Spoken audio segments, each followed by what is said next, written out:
Hey guys, this video is for my friend Christopher, who is out sick today, and I'm so sad because you said you couldn't wait to see my beard. So I have it, and I figured I've got a couple minutes. I'm going to read to you the story that I shared with all the rest of my friends today, and you get to watch it at home. But look at this is what you're missing today, Christopher. I miss you so much. I got a story for you. I'm going to back out. It's called The Story of the Leprechaun. A little man, about 2 feet tall, lived under a large tree by a stream. You could easily find him by listening for the tap, tap, tap of his hammer. The little man was a shoemaker. He spent his days making shoes that were green, gold, and lavender, some with pointy toes and some with high heels, for the people who lived nearby, and for the fairies who lived in the woods. The people knew he was a leprechaun, for there were many fairies just like him who lived outside of the village. Now the people paid the leprechaun with pieces of gold for the shoes that he cobbled. And the fairies' shoes were made of satin, and they were so tiny. But the fairies brought their gold to the leprechaun too. The leprechaun needed a place to keep his gold. He was a bit of a miser, so he didn't like to spend his money. An old metal pot became the perfect place for all of his wealth. His shoes were so prized that soon his pot of gold was overflowing. One day, a man named Tim came to the leprechaun's shop by the tree. He wanted a pair of shoes that would be violet blue with thick heels. But as he was describing the shoes to the leprechaun, Tim spied the pot of gold. Tim knew that if he could capture the leprechaun, he would be granted 3 wishes, because leprechauns are magic. "I'll come back in a few days to collect my shoes," said Tim. But the leprechaun was no fool. He knew what the man was really after. So he buried his pot of gold in a field filled with berry bushes.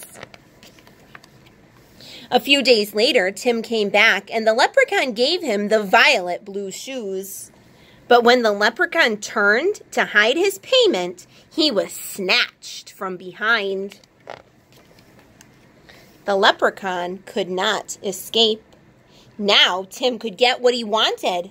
"For my first wish, I want you to show me where the pot of gold is hidden. And for my second wish, I want 100 pairs of shoes. And for my third wish, well, I want 3 more wishes." The leprechaun said, "I can grant you the first 2 wishes, but that third wish is a greedy trick and cannot be granted."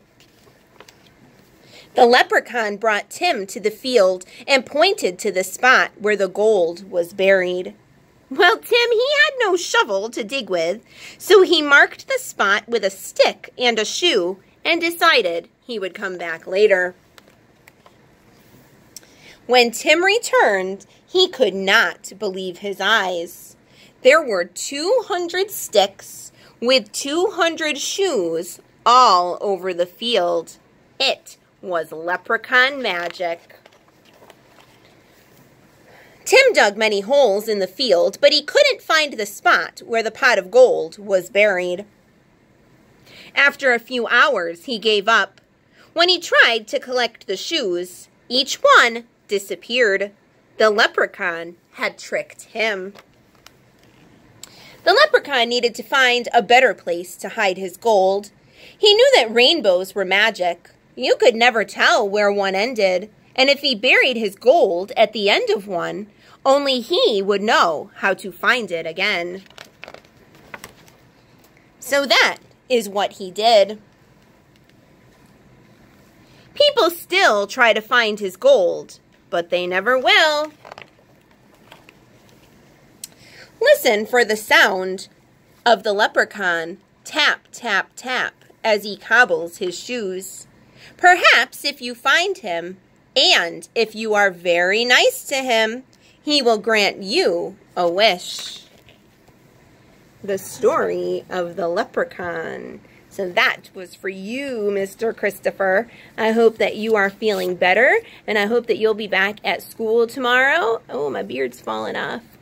All right, I'll see you then.